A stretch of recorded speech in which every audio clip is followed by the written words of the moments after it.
తెలుగుదేశం పార్టీతో పొత్తుకే Bharatiya Janata party prepare అవుతోంది అన్నటువంటిదే తాజాగా తేలుతున్నటువంటి అంశం. అయితే ఇంతకుముందు అనుకున్నట్టు 6 ఎంపీ 12 ఎమ్మెల్యే కాదు 5 ఎంపీ 9 ఎమ్మెల్యేలకే ఒప్పుకున్నారు అన్నటువంటి మాట వినబడుతోంది. అయితే అధిష్టానం కన్ఫర్మ్ చేయాలి. ఇక్కడ ఉన్నటువంటి రాష్ట్ర నాయకత్వం తెర వెనకాల ఆ కథ నడిపేసింది. కేంద్రం నుంచి తరుణ్ చుగ్ వచ్చినటువంటి సందర్భంలో అడిగింది ఏంటంటే, దేశవ్యాప్తంగా దక్షిణాదిలో 132 సీట్లకు కాను క్రిందసారి 29 గెలిచాం, 25 కర్ణాటక, 4 తెలంగాణ, మిగతాదంతా కలిపి ఒక 60 దాకా గెలవాలన్నట్టు మనం టార్గెట్ పెట్టుకున్నాం అని చెప్పారు.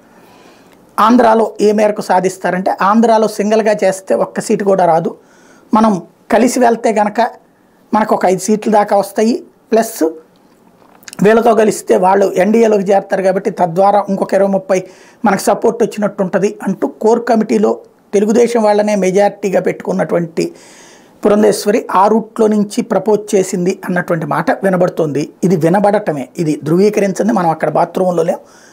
ఇది వినబడుతున్నటువంటిది అయితే వాళ్ళకి సంబంధించినటువంటి వాళ్ళు బయట ఫోకస్ చేస్తున్నటువంటిది అది. కాబట్టి ఏం జరుగుతుందో చూడాలి.